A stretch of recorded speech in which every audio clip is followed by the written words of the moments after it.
ჩვენ ვიმყოფებით ბათუმში, კერძოდ ჩვენს მასშტაბურ პროექტთან, One Tower. ეს არის ერთ-ერთი უმნიშვნელოვანესი პროექტი, რომელზეც ვმუშაობთ. სამუშაოები მყარი და სწრაფი ტემპით მიმდინარეობს. უკვე დავასრულეთ ყველა მიწისქვეშა კომუნიკაცია. მოვაწყვეთ კომერციული პირველი სართული და მასზე დაშენებული კიდევ 2 კომერციული სართული.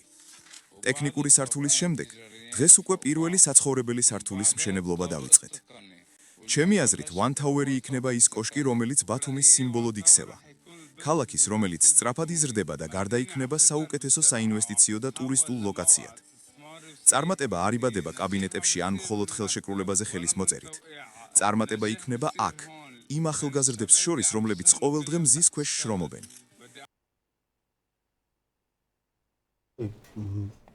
ასეთი ვიდეოები თან არის, აი, ათობით კი ასობით. რაღაცა უზარმაზარი ტემპებით აქ არის შემოსეულები არაბები და გაცხოველებული მუშაობა და მშენებლობა აქვს გაჩაღებული. რავი, ამას ვისთვის აშენებენ როგორ გონიათ? არაბულად რეკლამის ვისთვის აკეთებენ? თქვენთვის ხო არ აკეთებენ არაბულად? ეს არის ნათარი. ეს ხო ხედავთ რომ არ არის ხელოვნური ინტელექტით გაკეთებული, არა? ეხლა მეორე მხარე რომ დადგება და ხელოვნური ინტელექტით არის გაკეთებული ამაზე რო გეტყვი. ხო გატყუებთ, არა? აი, მოდი მარტივად მაგალითს მოგიყვან რა. მე მაგალითად ამ თემაზე მქონდა დებატები ნუკრი შოშიაშვილთან. რომელთანაც რო ვიდებატეთ, ხა იმ ადამიანს მქონდა ძალიან ესეთი მკაფიო პოზიცია, რომ აი ეს ხდება, მართლა მასიურად უნდა ჩამოვიდნენ, მართლა ფული უნდა ჩამოიტანონ და ეგ კარგია. ეხა ეგ როგორი პოზიცია, იცი? არ ვეთანხმები, მგონია რომ არასწორია, მაგრამ როგორც მინიმუმ რაღაცა თანმიმდევრულობა აქვს, აი ეს რაღაცა მასიურად ესენი რო ჩამოდიან, ეგ პოზიტიურად მიაჩნია, გაიგე და მაგასთან კამათი შეიძლება აი რო გეუნება ამაზე, რომ ეგ არ ხდება, ეგ არის ცალკე ჩათლახობის დონე, აი ამ ვაი ექსპერტების მხრიდან რატო იცი ბიჭო? თუ ეგ არ ხდება, აი დაწყნარდი რას ნერვიულობ. აი დავუშვათ მე ვამბობ რომ ეგ ხდება და არ ხდება. რას ნერვიულობ? თავრობას რეიტინგი დაეკ. აი რა გამაგებია იცი? თან ეგ არ ხდება. აბა რას არა არ ნახე? თავრობას რეიტინგი. ნახე? თან ეგ არ ხდება, თან ეგ არ ხდება. თან საშიშია რომ მაგეთებს ვლაპარაკობთ, იმიტომ რომ მაგ ხალხის გამო შეიძლება ვიღაცებმა დაგვიძაბონ. მაგრამ თან ეგ ხალხი არ შემოდის აქ. და ბოლო შემოდის ეგ ხალხი აქ და მაგაზე ცუდის თქმა არ შეიძლება, იმიტომ რომ არაბები დაგვიძაბავენ, თუ არ შემოდის ეგ ხალხი და ვიტყუებით. აი რა ვერ გაიგე. რა ვერ გაიგე ზურა. თავრობას რეიტინგი დაეკარგება, მაგაზე ნერვიულობ. დაეკარგოს მე იმის დედაცვატირე კაცო. არ უნდა დაეკარგოს. ოცნებას ხო ეგ გამოხდა. თავრობით არსებობს. ეგრე რა გამოვიდა. ძალიან დიდწილად ხო მეტყველებს ეგ ოცნებაზე. ეხლა ნუ რა თუნა მაგას ლაპარაკი რომ ეგ ხალხი ოცნებაზე მუშაობს, ხო? და ოცნებაზე რომ ეგეთი ხალხი მუშაობს და აი ეგ მეთოდები რო გამოიყენება. ეგ ხო ძალიან მნიშვნელოვან რაღაცაზე მეტყველებს. აი ოცნების ხალხის კონტროლის მექანიზმი რო ეგეთია, რომ აი ვიღაცები გამოდიან და აი რაღაცას ანუ რაღაც საზოგადოებრივ აზრს ქმნიან ასეთი მეთოდებით, რომ აი არ ხდება ხალხო. არ ხდება, მე რა თვალებით ყოველდღე ხედავ.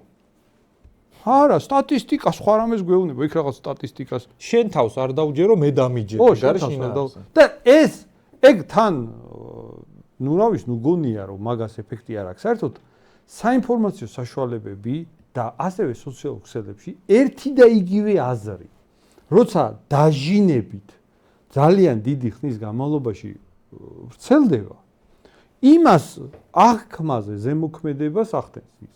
ადამიანი როცა ერთი და იგივე აზრს იგებს სხვადასხვა წყაროებიდან, ის ადამიანი ძალა უნებურად მაგის გავლენის ქვეშ ექცევა. და მაგას მიმართავენ, ანუ ვითომ ეს სხვადასხვა ექსპერტები, ვითომ საზოგადო მოღვაწე, კოლორიტი ადამიანი ზოგი საერთოდ რო ვერ გაიგებ რა შუაშია. ეგეთი ადამიანები გამოდიან და მთავრობას არა კაცო ეგ საიდან კოლორიტი რომელი იყო მათში კოლორიტი? არა აი რაღაც თვით უცნობს ყავს ხოლმე სტუმრები. თვით აღიარებული. თვით აღიარებული კოლორიტი. აი ცოტა როგორ მუშაობს ეს ყველაფერი, ცი? ისე უცნობს მაგარი. საკმარისი მაგარი ასორტიმენტი აქვს. საკმარისი რაოდენობა. აი თალკე მიმართული. ეგ საერთოდ რა ფრუქტები. თალკე აიდან მოდიან. ის არის.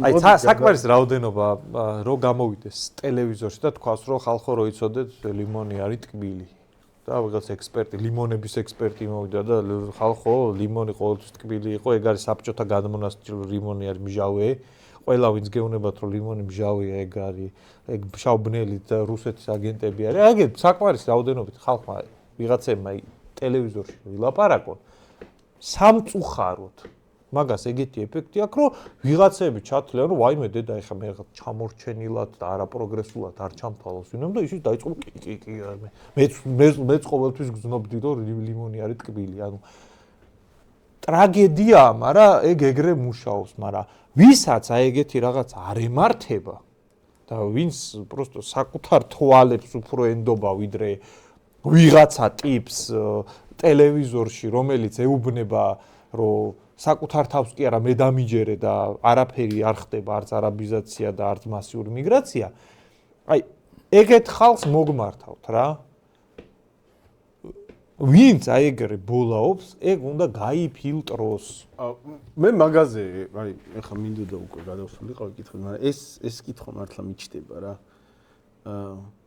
მაგ ნაწილს რა ფუნქცია აქვს? ოღონდ რა კუთხით გეკითხები? ცი, აი, ვინც უყურებს იმათთვის რა ფუნქცია აქვს? თვითონ რა ფუნქციას ასრულებს თავისთვის და თავის? რატომ არის შექმნილი გავიგე? გასაგებია, კაცო, რატომ არის შექმნილი? რატო უყურებს ვიღაც? აი, რა ფუნქცია აქვს? პირდაპირ მთავრობა თავის თავს, რა თქმა უნდა, გაამართლებს პირდაპირ მთავრობა. ხო, პირდაპირ მთავრობას უყურებს. აბა ჩემშუს ხوار მოუჭრე ხუთს. თავს უყურებს თვითონ არის და ვინც მთავრობას უჭერს ხარს, ეგ არის მთავრობა და მე უჭერ ხარ მთავრობას უყურება. მესმის.